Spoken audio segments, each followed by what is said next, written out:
Good morning, everyone. I'm sorry. Calling the roll for the Monday, February 10th Board of Control meeting. It is now 11:01 a.m. We have Nan Baker, Dale Miller, Jim Boyle serving as an alternate for Dan Brady, Dave Marquardt serving as an alternate for Mike Dever, Mike Chambers serving as an alternate for Armin Budish, Here.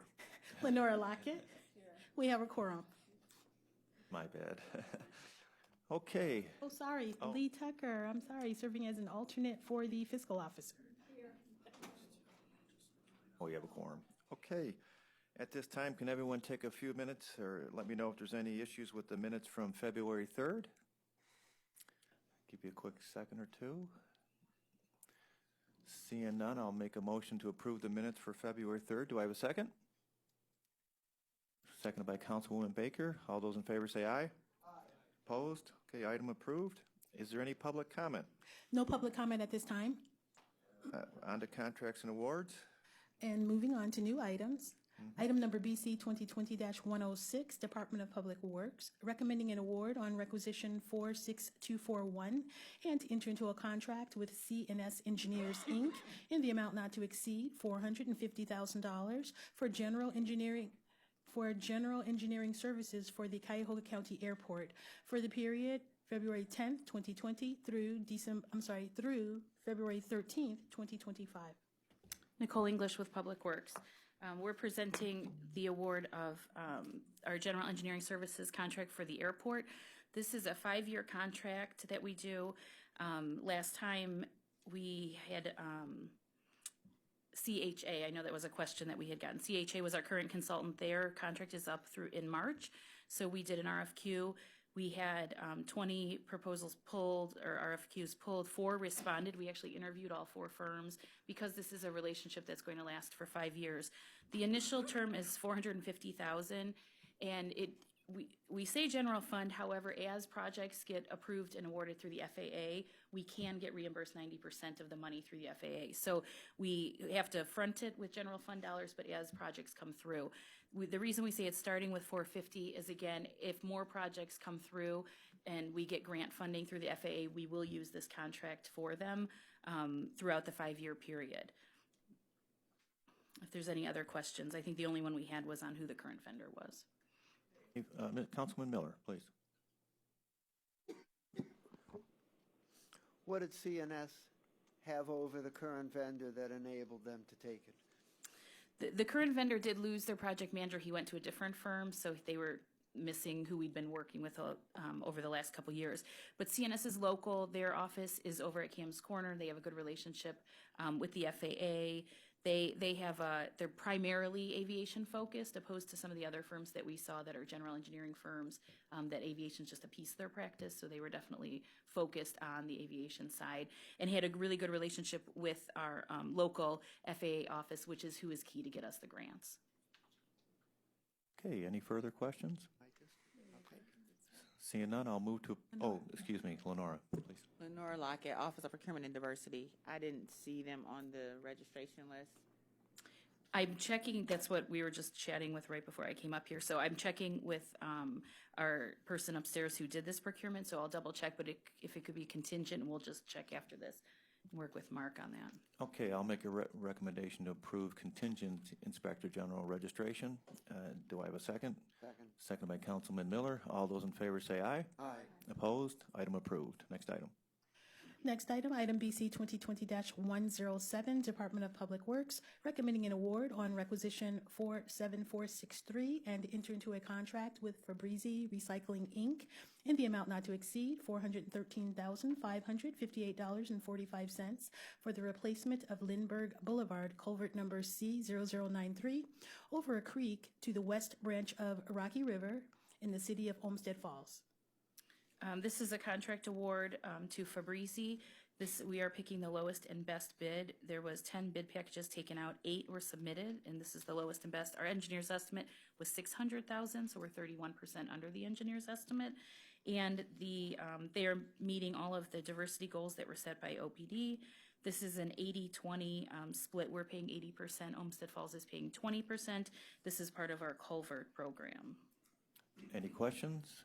Mr. Boyle.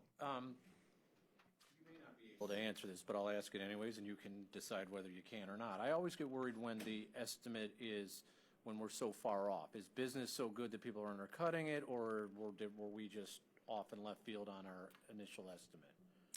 I think we're still close. I mean, 31% sounds high, but 600 to 413, it's not terrible. We did have a lot of competition, 8. So Okay. when you see a lot of competition, sometimes the costs come down.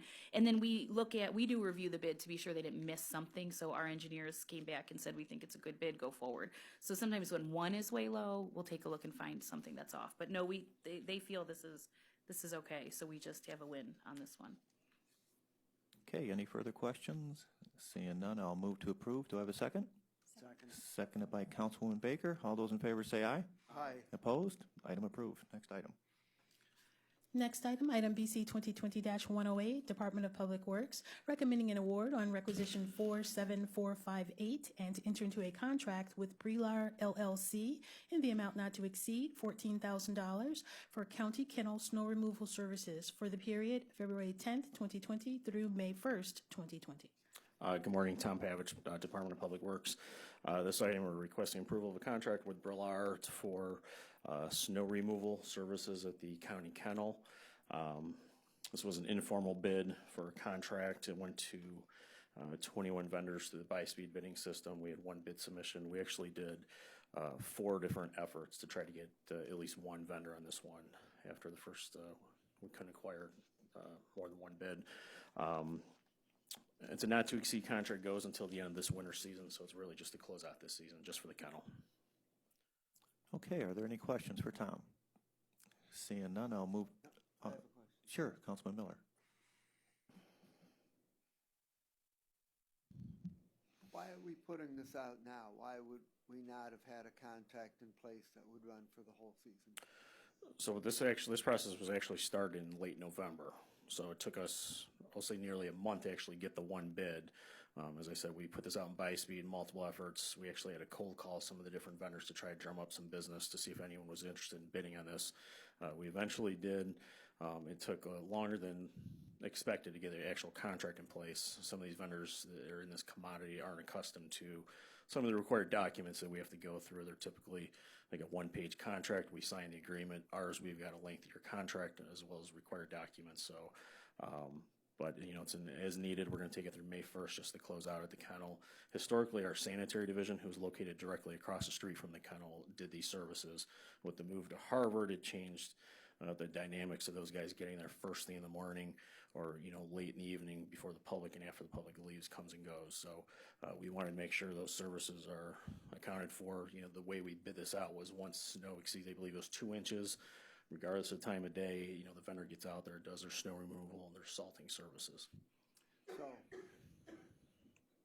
how did they get their snow removal taken care of in the meantime while waiting for this to happen? Our sanitary division, which is historically taking care of that, they've been taking care of the kennel this year. So at this point, once this is approved, if it's approved, we'll be able to tell sanitary, hey, we got this new contract in place to finish out this season going forward. Next year, this is just until May 1st. Next year, we'll do possibly a lengthier bid or a longer term bid for contract. But this is just to get us through this season, as sanitary took care of the first part. This is just to close out the season. So even with the move, because of the move, do we think it's cheaper and more practical to do this by contract as opposed to having sanitary do it? I would have a tough time without knowing salaries and time that our sanitary division spent there. But I think more of this was making sure we had the grounds cleared and covered, with the kennel being a public destination where we've got visitors throughout the day. We wanted to ensure there's a timely cleanup of those services and salting as well. If we have an actual heavy snowfall, once we reach 2 inches, if it hits 4 inches, 6 inches, the vendor's expected to be there to make sure those are cleared as well. It's a monthly charge, and then there's additional push charges as needed. I think there were some questions ahead of time. So, as the snow melts, the kennel manager, she could request additional pushes at a cost to get the slush cleared out and whatnot. So I can't really answer if it's cheaper, based on not knowing salaries. But a lot of this is more of just making sure we got the grounds cleared for the public. If I can add to that too, I know Tom indicated in the pre-meeting we had that there's other locations and businesses in the area using this company, which makes it more attractive. So while they're out there doing that, they're not just coming out just for us, because that's probably why Tom had to bid it numerous times, because you know, you got to get on a pattern or a route. So So how much would we pay if there were no snow whatsoever? So this contract, we pay a monthly fee regardless of how heavy or light the snow is. The actual snow removal is just under $650 a month. The salting services is about $1,800 a month. So if there's no snow, we're still paying that. But if there's also snow 7 days a week for 2 straight weeks, we're still paying that same fee. So it's, you know, over the past couple of years, you know, Northeast Ohio, we've experienced lighter than usual winters. This is the vendors in this commodity that are still left. You know, if you take 10 years ago, there's probably twice as many snow removal vendors or contractors. But to, you know, survive, they come up with a new business plan, business model for how they charge vendors. This is how they're able to recoup their costs. It's an over and under, regardless of what the snowfall is. That's the platform they've kind of migrated to. There's a lot of landscaping contractors that are in the same business where, you know, depending on the season, you know, that's how they recoup it. Mr. Boyle, sure. So we own, the county owns a lot of properties. I mean, and I assume we have snow plowing contracts with other entities for other property. Is that right? I would assume it is. No, the only other. This is the only one that we actually were contracting out. All the other ones are done internally. Okay. So Harvard's our biggest new location. That's done by our sanitary division, who previously did the kennel. You know, that's the main one. Our crews at like the Justice Center, they salt the roadways, or I'm sorry, the sidewalks and the entrance ways. So like at the Board of Elections, our in-house people. All right. Yeah, I they got do you. it. They do it. Yeah, we have correct. And we have a separate contract with Cargill for our salt. So we've got a salt mound just over by Detroit Superior Bridge. Our crews go retrieve it, lay down that salt, and do the clearing. Councilman Baker? Yes, I was curious, this is for February 10th to May 1st. That's correct. So is the 14,000, we only have in that period of time probably 2 months, That's correct. right? Probably rest of February and March. April, pretty much you don't have any snow, at least. Correct. It would be a freak if we Hopefully. did. So is the 14,000 for pretty much 2 months? 7,000 a month? It's from today until May 1st. You know, we made this a not to exceed. I think when we set the 14,000, we anticipated it possibly starting in January or even December. We never changed the dollar amount. I don't anticipate us spending anywhere near 14,000. Okay. You know, we're basing it on the just under 650 and 1,800 combined for the salt and snow removal times the 2 months or the 3 months, and then if there's additional pushes, they're just under $250 a push. So I'm sorry, I just don't understand, how much per month without the additional pushes is it? So the snow is going to be $639, $16 a month Okay. for snow, and then additional, or for salt is going to be $1,805 and 2 cents. So that's going to be our monthly charge. Then the additional pushes are separate. So, like I said, I don't anticipate even coming close to 14,000. We just never changed it from the initial when we set this in place. When we went out to bid, we said is not to exceed 14,000. You know, but we're going to pay those monthly fees, and if there's additional charges for pushes. So your next bid will be starting for December of 2020. That'll take you through till 2021. That's season. correct. You'll Yeah, have that in we're- place before. Yeah. Yeah, this was with the move, the business need. It was a little bit later in the year, but, you know, for 2021, 2021, 21, 22, you know, we may do a multi-year contract well in advance. So Certainly understand the contract. it's tough to gauge, especially with the cost of salt. Salt is very volatile, you know, so vendors don't really want to commit to a salt price unless they commit to a high price. You know, then we'd be stuck with that price. So whether we go a year or two out, we're not sure yet.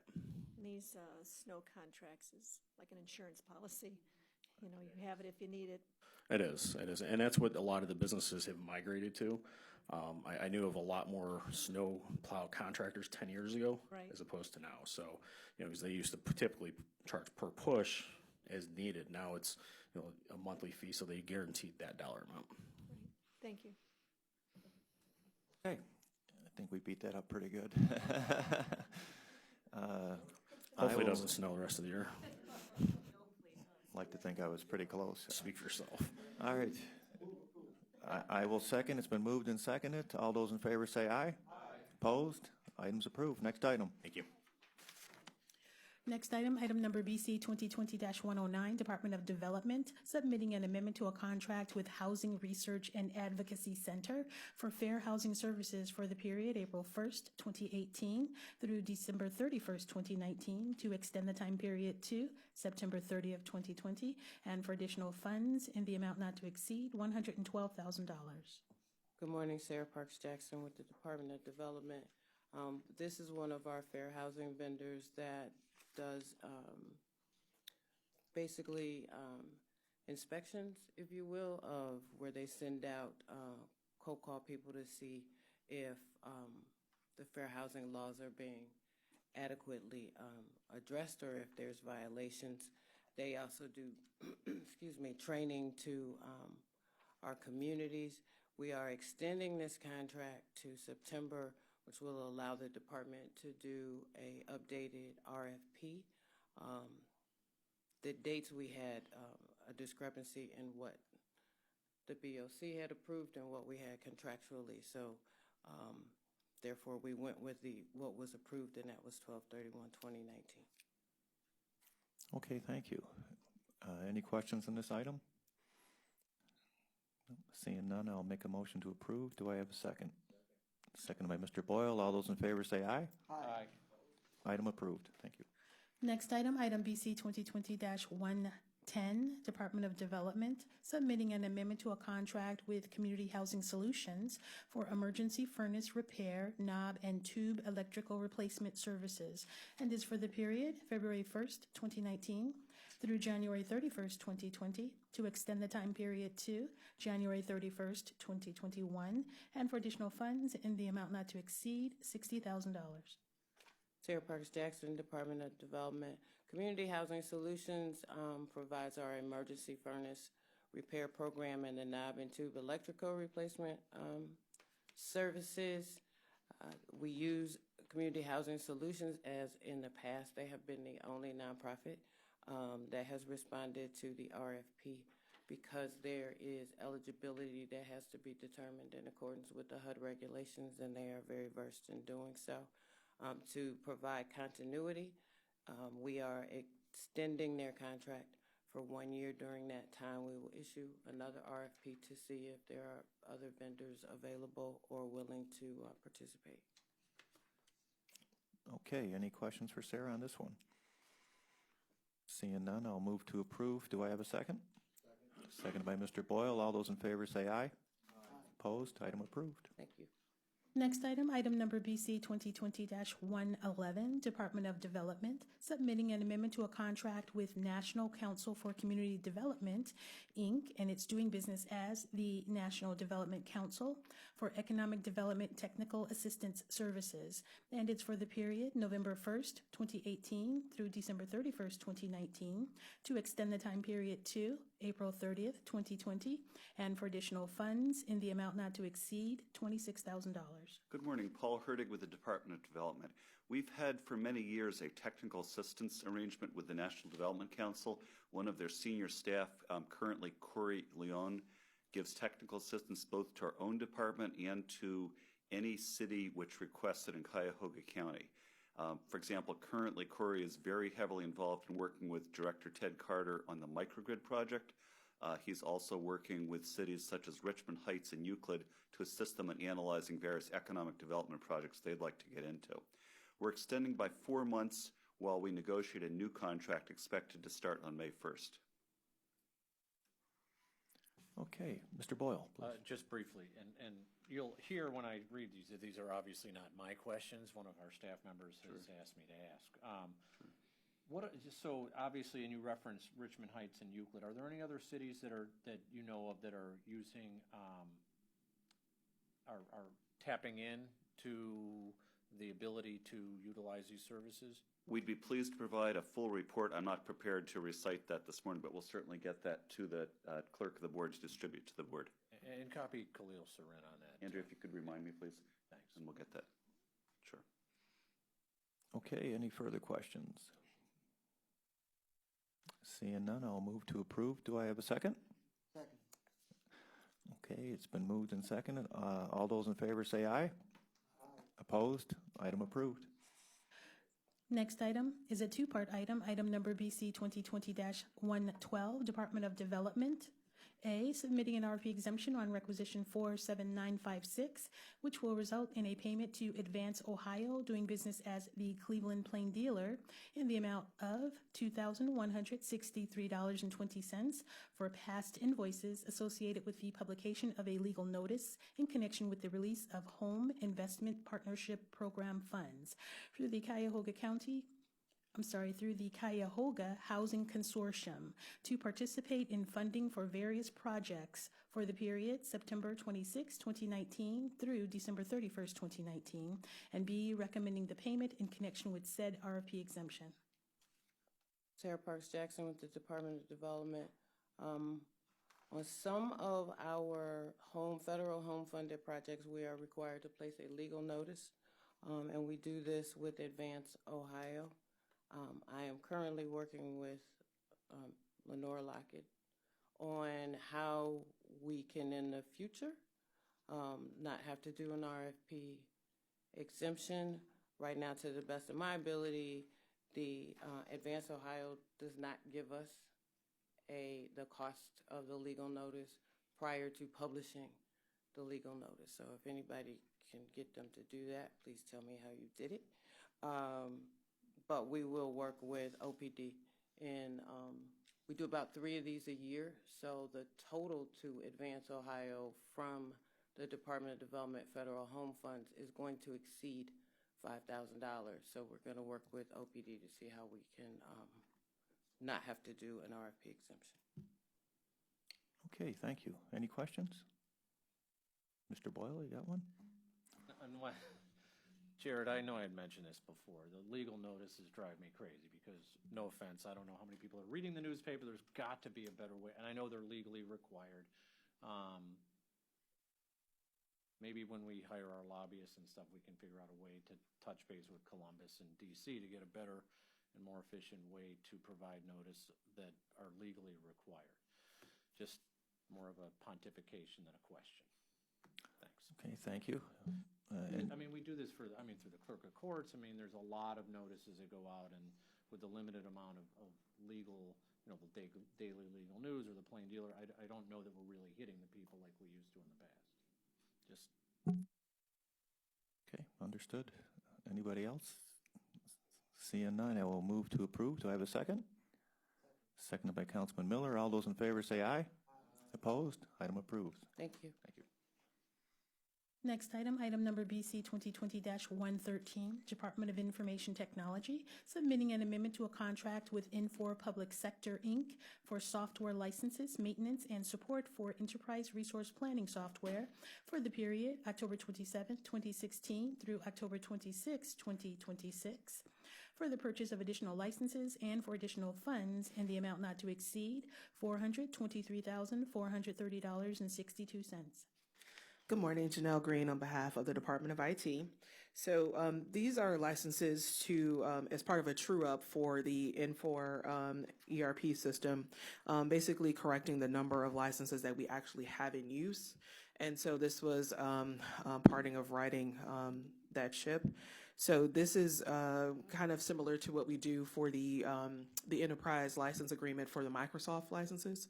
So we annually review how much we're using, so that number could go up or go down. So this number is looking at from about December-ish and moving forward, December of 2019 and moving forward. But these are reviewed by our internal ERP team to see where we actually are in terms of usage. From the funding aspect, this is coming out of the ERP operations and not the capital project. Okay, any questions on this item? Councilman Miller.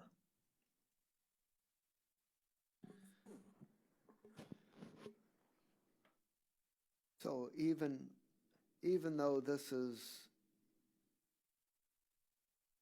well, it's listed as a 10-year contract. Well, yes, because these licenses fall into the period of where the contract currently exists. So for on the actual order form for the licenses, it's until 2022, so 3 years from now. at most. So at that point, we do anticipate there'll be a drop off in terms of licenses, depending on the shifting on how people use the system, the individual departments use the system. But it just fits inside of that particular agreement because it is a 10-year agreement for the licenses altogether. We're not extending that time or anything like that. This is falling within that time frame. So we're basically adjusting this contract because we determined that we need more licenses than we originally anticipated. Correct. And there's also some true down that's on this too. So in the second page of the order form, we had some decrease in licenses in about 233 licenses for the GHR or the Human Resources Platform. So the increase is not an overall increase across every module that we are using. We examined each module that we're using and made increases and changes as was necessary. And can you describe what these licenses are for? So I'll call Jack Ryan up so he can go more into the modules. Jack Ryan, ERP Program Director. So the question is, what are the licenses for specifically? Right. Or, well, the list of they cover a pretty wide range of things here. So they're listed in the sales order form that's attached. But so we look at, I mean, there's a lot of detailed modules. We take a look at across the board at each individual module and get a user count for that module. Okay. I don't know that I'm prepared to speak to every one of them at this point. So do they basically give us access to use various forms of proprietary software systems that Infor owns? Is that basically what it's yes, for? Sir. That would be an accurate summary. Absolutely. Okay. Yes. Okay. Mr. Boyle? Sure. So as I look at this, it says that this is we determine the amount of licenses at the outset in 2015 and 2016. Is that accurate? Yes. And that's pretty much, I mean, that's like a lifetime in terms of this project. Fair enough? Yes, fair enough. So with that in mind, at some point since 2015 and 2016, did the ERP team look at the number of licenses that we were going to need before this?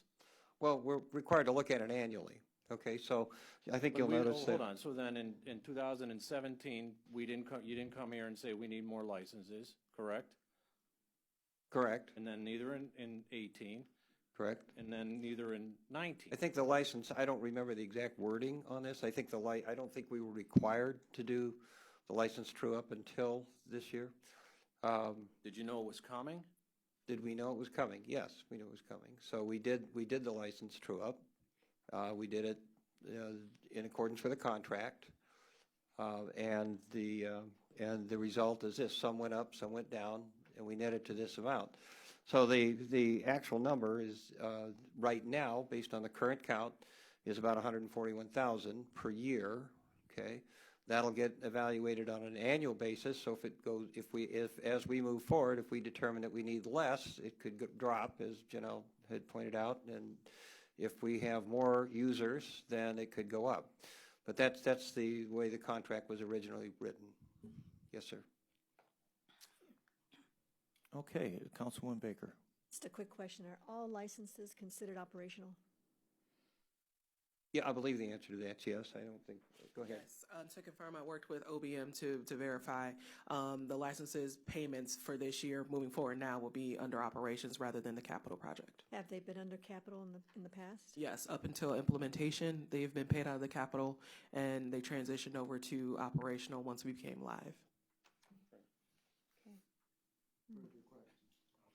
Please. So how much is the total amount we're paying on an annual basis for Infor licenses?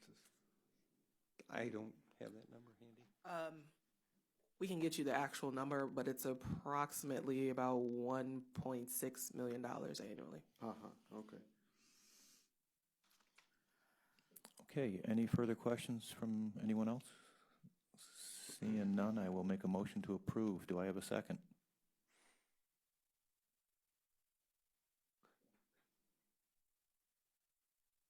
Second. seconded by Councilman Miller. All those in favor say aye. Aye. Opposed? Item approved. Thank you. The next item is a two-part item, item number BC 2020-114, Fiscal Department.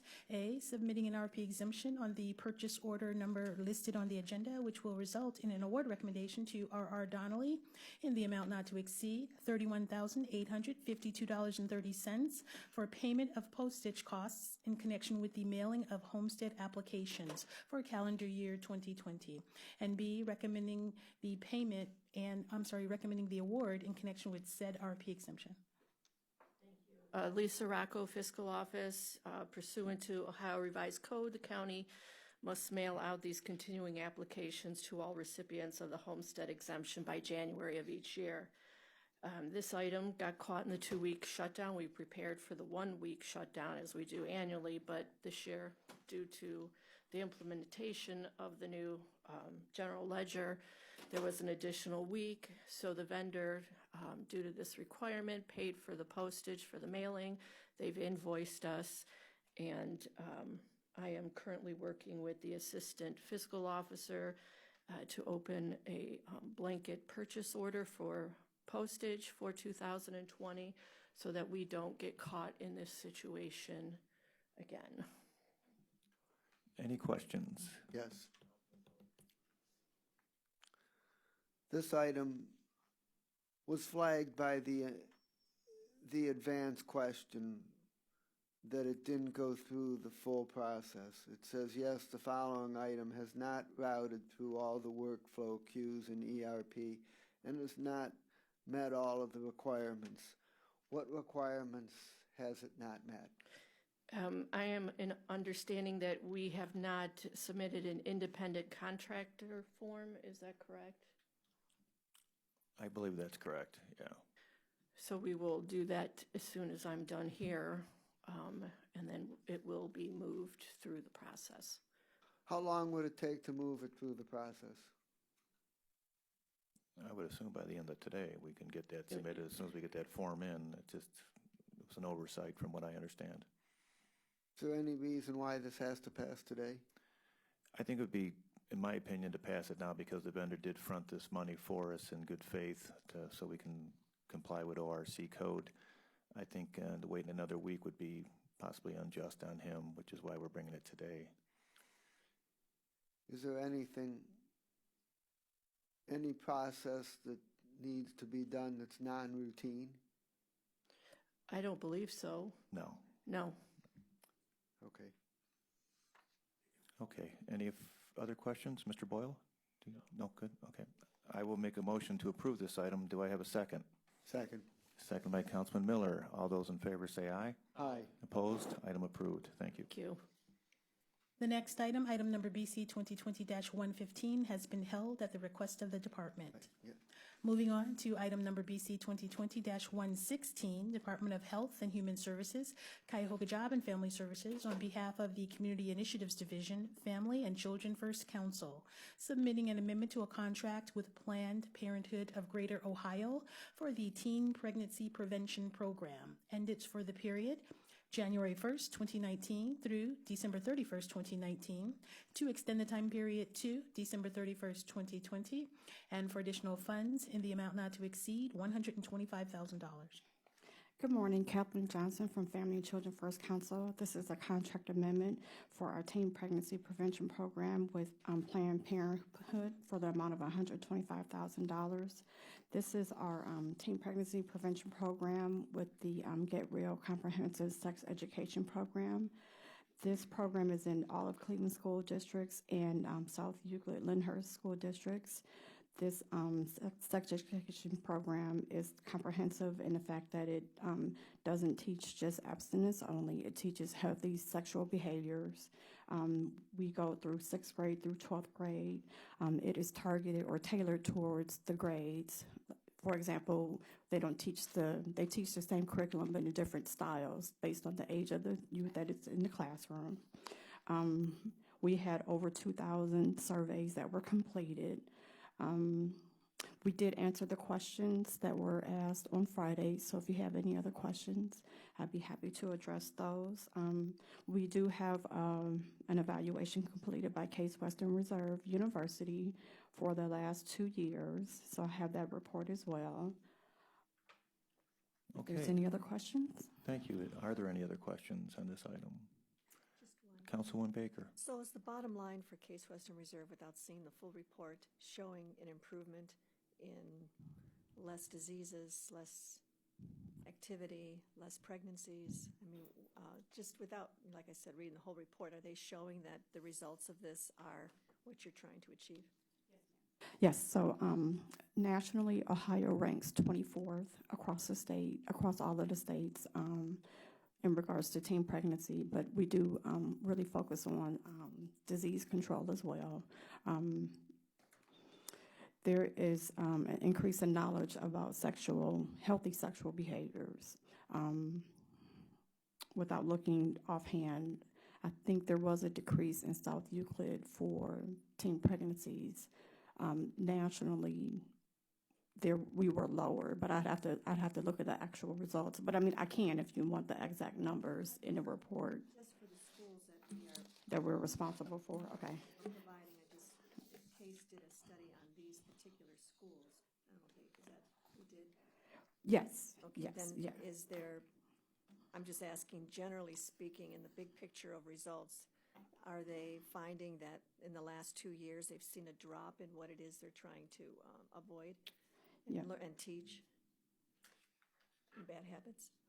So there was 5.7 in the inner ring west suburb, 12.9 in the inner ring east suburb.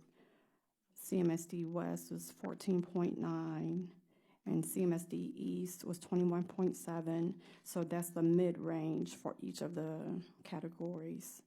So going back with CMSD East, it was 19.1 to 24.4. For CMSD West, it was 12.6 to 17.4. For Inner Ring East, it was 11.6 to 14.3.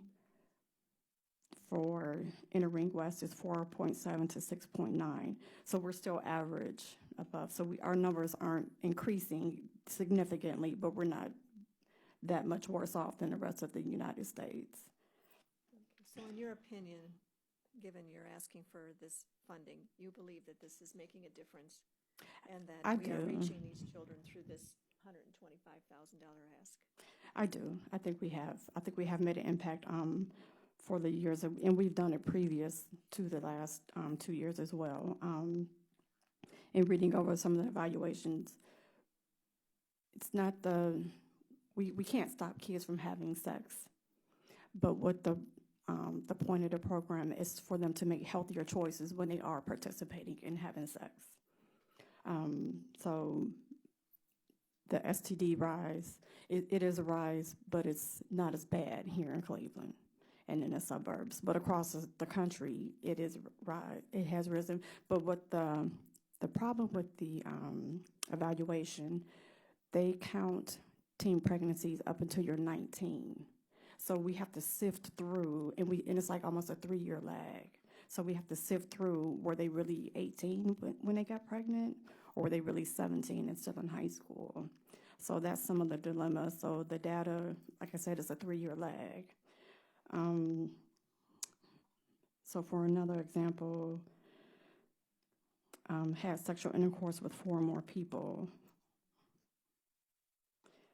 It's still mid-range in looking over the data, but there was an increase in condom use. So that would be an example of a sexual healthy behavior of our youth. I appreciate your answers. Oh, you're welcome, ma'am. Councilman Miller? Yes. Regardless of whether our numbers are low, middle, or high, do we have any evidence that the numbers are moving in the right direction? Yes. Yes, and looking at the surveys, so we get the surveys in and then we enter them in. So the youth are answering the questions correctly.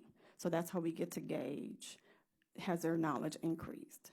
So we'll have our 6th graders say, well, I didn't know A, And then the post-test results are saying, well, now I do know A. So yes. And is the positive movement only in knowledge, or is it also in knowledge and behavior? So because there are self-reporting, because there are surveys, we can only go based on what they're telling us. And again, because of the lag in the actual STD rates and the pregnancy rates, it's hard to track. And because it's such a sensitive issue, like we can only track them based on the surveys, but when we get the information from the CDC, it's hard to track and say, well, kid A who went to Lincoln West is our kid with the survey. So it's hard to say, were they telling us the truth based on the survey, and if they really became pregnant at 18 and they had just turned, they were 17, but then by the time they had the child, they were 18. So I don't want to go on record and say absolutely, positively, yes, but I do believe we are making an impact.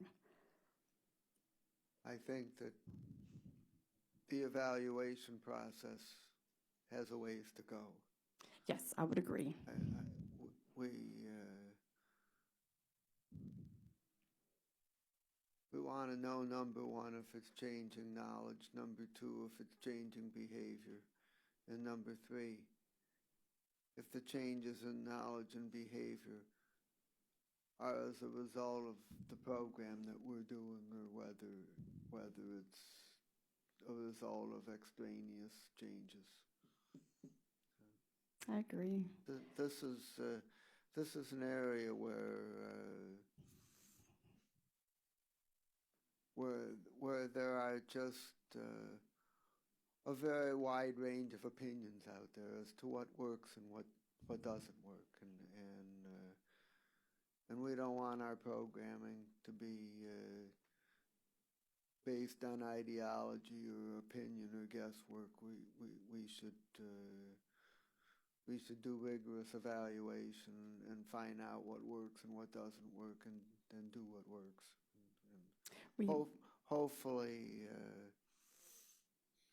Hopefully there can be access to some national studies on these various approaches, and that we don't have to do all the evaluation work ourselves. So we actually had a meeting with CASE and with the two providers as to how we can get more intense information. And their stance was that when you start to ask more intense questions, the parents want to step out of the program because they feel like it's too intrusive with their children. Getting into school districts where the numbers are very clear that they need a sexual education program, because schools don't really teach it in health anymore. Like when I was in school, although that was many moons ago, they fight us on it. I mean, some of the districts have a very high teen pregnancy rate, and they tell us, no, we don't need your program.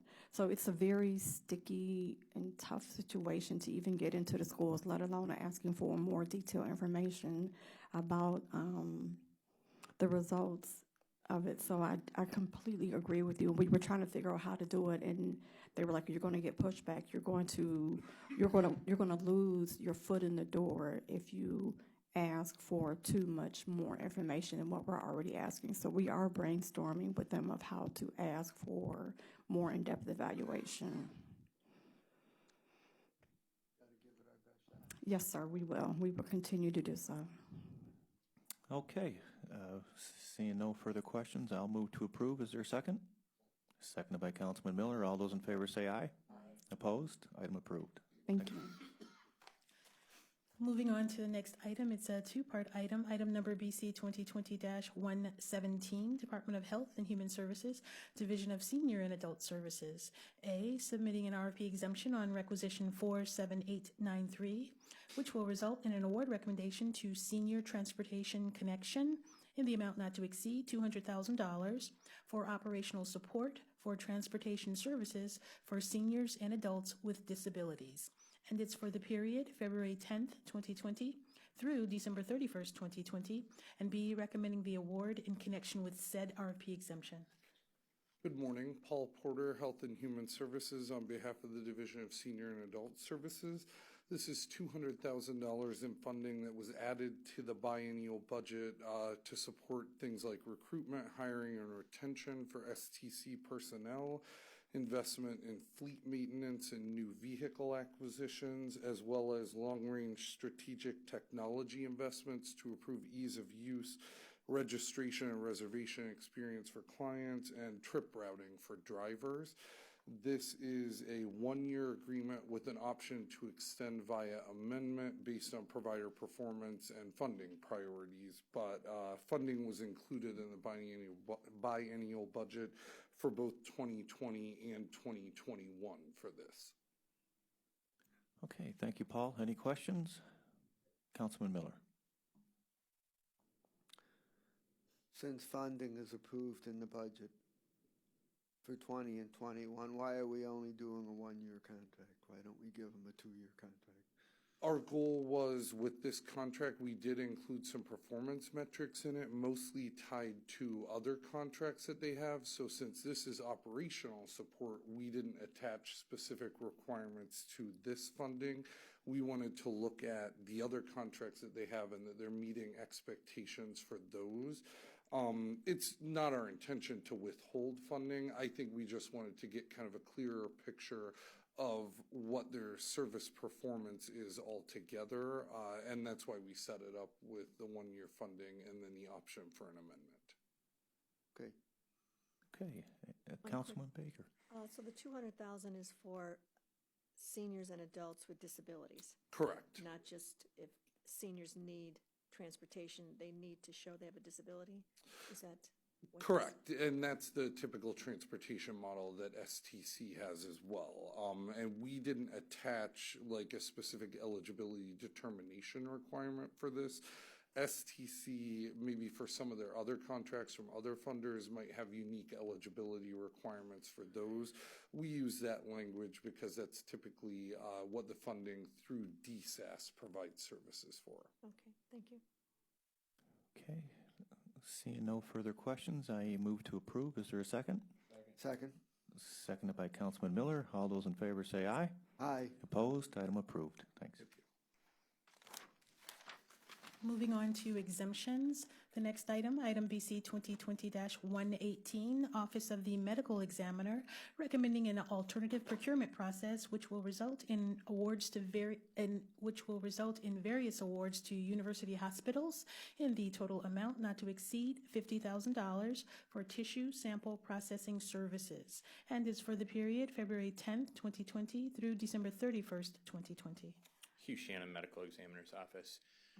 This is for our histology unit. This we had a retirement at the end of last year, and we reached out to university hospitals and Cleveland Clinic to see if they could provide some form of backup in preparing slides for our pathologists. I know a question had been asked about the procurement method. So we require somebody in the vicinity of our facility, because we're transporting the tissue, to have slides made. And when we reached out to university hospitals and Cleveland Clinic said no, and University Hospital said yes. Those were really our only options because they're right in the vicinity of our facility. I have since now been informed that University Hospitals is not yet complete in the registration process with the IGs, which I was kind of shocked that University Hospitals, we don't have any contracts going with them right now. But we are working through that process with their legal department now, so we can do this on contingency, or we can hold it whatever the board thinks is well, why don't we, most prudent.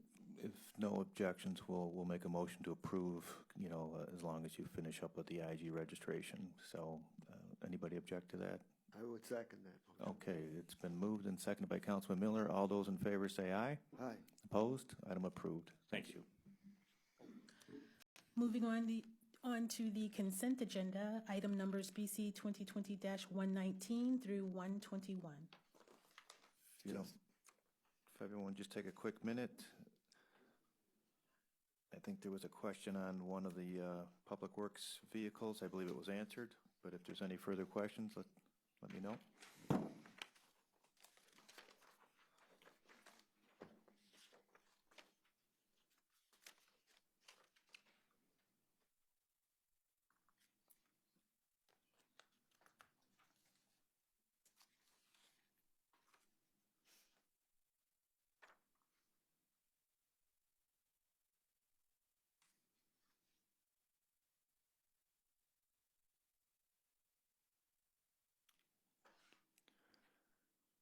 Okay, is everyone good?